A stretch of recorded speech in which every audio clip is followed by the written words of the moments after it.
McAdoo met the media. Let's listen in. As far as the game yesterday, lost a home game in all three phases in ugly fashion. A historical loss in many ways. There's no excuse for it. It falls on my shoulders to hold the coaches and players accountable to get it fixed. We played bad team football in all three phases. We turned it over on offense, didn't handle the ball well all day. On defense, we missed tackles, gave up explosive plays, and didn't keep them out of the end zone. On special teams, our punt team was poor.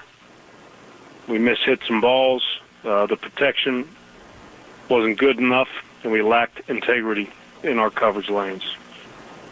At the end of the day, the players did not quit. They have fight in them, and everything we did was fixable. As a team, we're going to stick together. The coaches need to put a sound plan together this week, teach it, and demand it. The players need to study the plan, prepare, and perform on Sunday. We'll open it up.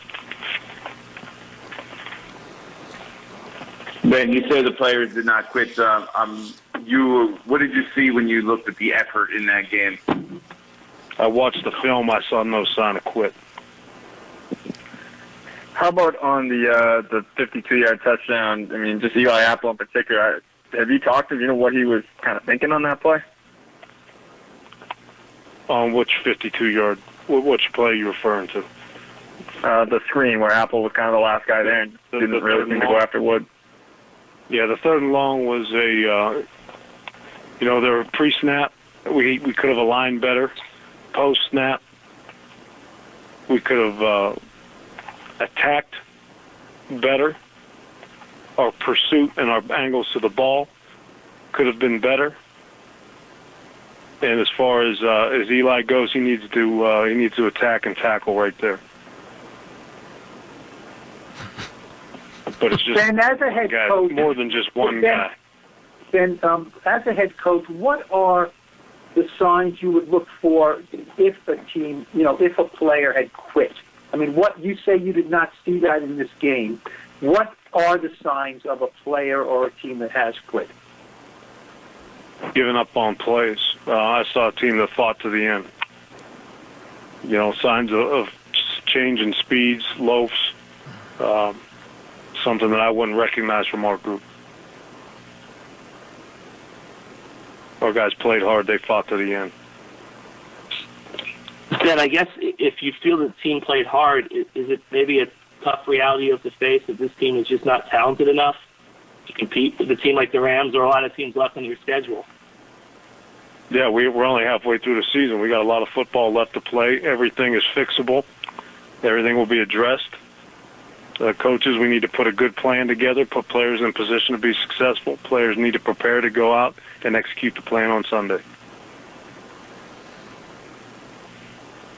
Why do you think you got that kind of performance, especially coming out of the bye week? I felt we had a good week of preparation. I felt we were ready to play. Again, when you combine the turnovers, the way we turned the ball over, giving them possession of the ball on average at the 41-yard line, putting your defense in a bad spot, struggling to protect the punter, punting the ball down the middle of the field, and then struggling to cover on their returns. It makes it real challenging on your football team. Ben, I know you didn't want to share your halftime message yesterday. That answer's kind of got a lot of attention. I'm just curious, is there a reason why you didn't want to, or is there anything you want to kind of clear up about that? Well, I thought about it, obviously, and I was trying to figure out where the question was coming from. And then my thought was some things are better left unsaid.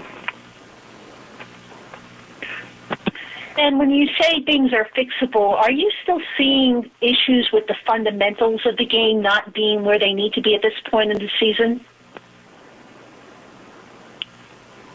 Yeah, fundamentals is always something you're chasing. You're always working to get better fundamentally. When we're on the type of streak that we're on and we're not playing great football, obviously, fundamentals stick out. Poor fundamentals stick out like a sore thumb. And that's something that needs to be addressed, and we work on fixing. We need to coach them, and we need to demand them, and the players need to work at them, and they need to prepare and perform.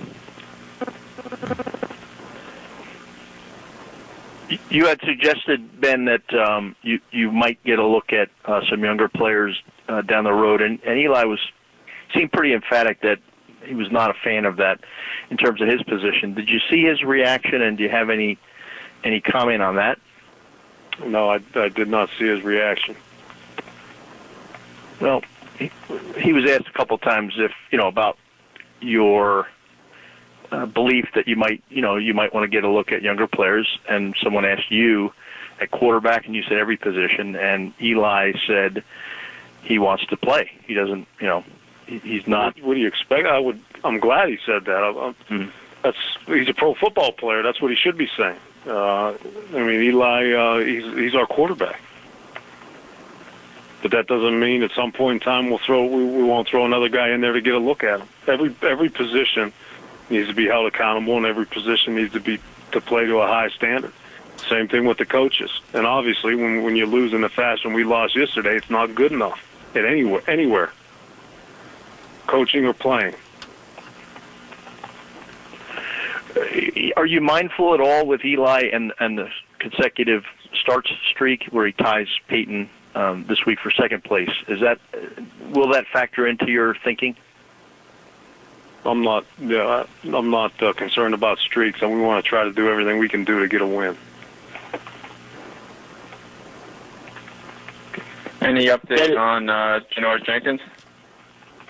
No update. You plan to meet with him tomorrow? I'll meet with him when I get a minute. Then back to Eli. Is he going to start on Sunday in San Francisco? I just told you he's our quarterback. I have a lot of confidence in Eli. That hasn't changed. And just to go back, just curious what went into the decision to put Richburg on IR. Let's go. Let's get out of here. It's a tough attitude for him to take. He's going to take a belligerent attitude with the media, like it's their fault they lost 51-17. It's not their fault. Okay. You got to expect these questions when your team gets its rear end kicked all over the building. Okay. And if those guys, they tried on that 3rd and 30 touchdown, which was the first 3rd and 30-plus touchdown in the NFL since 1989. If you're going to tell me they got good effort on that play, then I'm sorry. You know what? They have to do a better job teaching effort, because the effort on that play was awful. All right. Now you can try and just tell people that the sky is magenta, or it's pink, or it's green, and that you think they're going to buy it. And maybe some of them will. But the idea that you can be happy with the effort you got from your team in the secondary, specifically in that ball game, is utter, complete nonsense. Nonsense. You can take it to the bank that they don't think that. There's no way anybody could look at that game and be happy with the way the Giants played. If you shouldn't be coaching if you think that. Didn't see anybody quit. You're going to tell me now he's going to draw a fine line between quit and give a lackadaisical effort. He should have put Eli Apple didn't move on that play. He should be benched for that play and a couple others. But if he's going to take that attitude and think it's going to work, it's not going to work. They're not the enemy. Those guys are in there just doing their job. They're not the reason. And I'll tell you right now, he might think they like going there to cover a rotten football team. They don't. Nobody does. Nobody wants to go cover a team that's 1-7. What the heck is worse than that?